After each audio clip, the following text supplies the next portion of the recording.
अस्सलामुअलैकुम वरहमतुल्लाहि वबरकातुहू। हज़रात मोहतरम, कुरान मजीद में आपने एक आयत पढ़ी होगी, व तुइज़्ज़ु मन तशा व तुज़िल्लु मन तशा। ये सूरह आल इमरान की आयत है। इसका मतलब होता है कि अल्लाह ताला जिसको चाहता है इज़्ज़त देता है और जिसको चाहता है ज़लील फरमा देता है। तो हज़रात मोहतरम, यहाँ पर मैंने ये आयत क्यों पेश की है, चलिए आज हम बात कर लेते हैं एनआरसी और सीए के बारे में। बहुत दिनों बाद ये टॉपिक आया है, तो चूँकि मसला ये है कि मसला कुछ इसी तरीके का है, इसलिए मैं आज आपसे एनआरसी और सीए के बारे में थोड़ी सी बात करूंगा, फिर इंशाल्लाह इस आयत को समझाने की कोशिश करूंगा।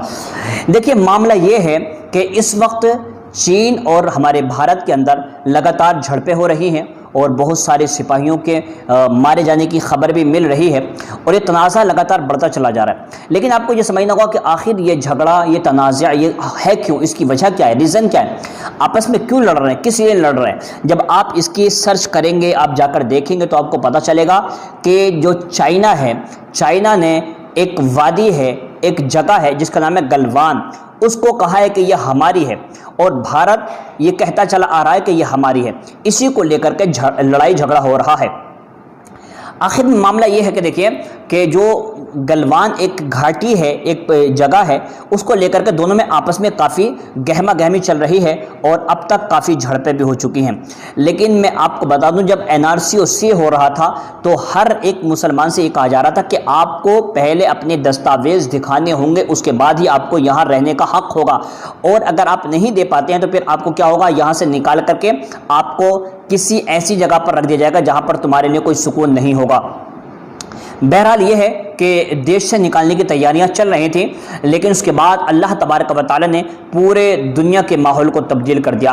बहरहाल अभी सारे लोग बड़ी प्रॉब्लम में है, बड़ी सिचुएशन में है। लेकिन मामला कहने का ये है मेरे भाइयों कि देखिए, मैं आपको हकीकत से आगाह करा रहा हूँ कि लोग प्लानिंग करते हैं, जो डिसबिलीवर हैं, यानी जो मुशरिक हैं और जो गैर मुस्लिम हैं, वो लोग बड़ी प्लानिंग करते हैं कि हमें ये करना वो करना, बड़ी बड़ी प्लानिंग के तहत वो अपने काम करते हैं। मगर एक बात याद रखना, वो जितने भी प्लान बनाते हैं, जितनी खुफिया तदबीरें करते हैं, जितने मक्र फरेब करते हैं, लेकिन अल्लाह तबारक व तआला इरशाद फरमाता है, वमकरू वमकरुल्लाह वल्लाहु खैरुल माकिरीन।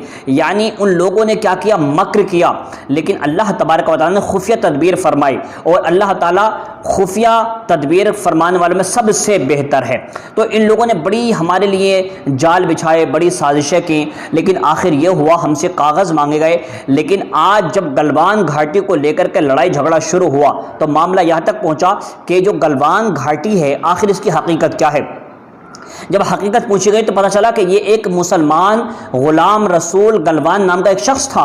सबसे पहले इस गलवान घाटी की खोज उसी ने की थी, तो लिहाजा उसके नाम पर ही इस घाटी का नाम रख दिया गया, गलवान घाटी। और ये किसके नाम से थी, गुलाम रसूल गलवान, जो कि एक चरवाहा था और मुसलमान था।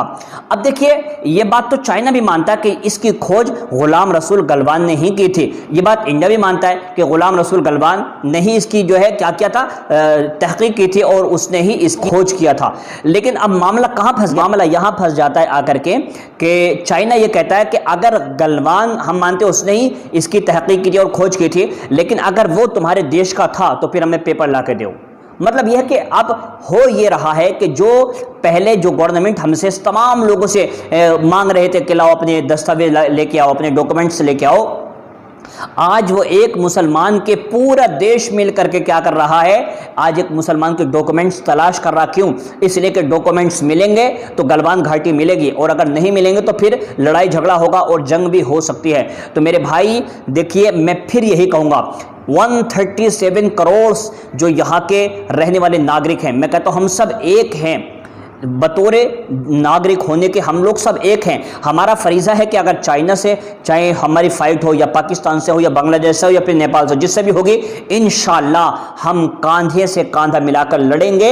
और ये बात भी याद रखना, जिस तरीके से मुसलमान अब्दुल हमीद ने और जिस तरीके से टीपू सुल्तान ने अंग्रेज़ों से, और इसके अलावा बहुत सारे लोगों ने जिस तरीके से कांधे से कांधा मिलाकर इस देश को हमेशा बचाया है और इसकी हिफाजत की है, महफूज किया है, इंशाअल्लाह वो वक्त आएगा कि कि चाइना वाले देखेंगे हम फिर से कांधे से कांधा मिलाकर लड़ेंगे और ये तमाम मुल्क मिल करके हमारा मुकाबला नहीं कर सकते इंशाअल्लाह। मुसलमान जब अपनी ईमान की कुव्वत से लड़ता है ना तो फिर पूरी दुनिया में उसकी मुकाबला करने की ताकत नहीं होती। बस हमें अपने आप को समझने की ज़रूरत है।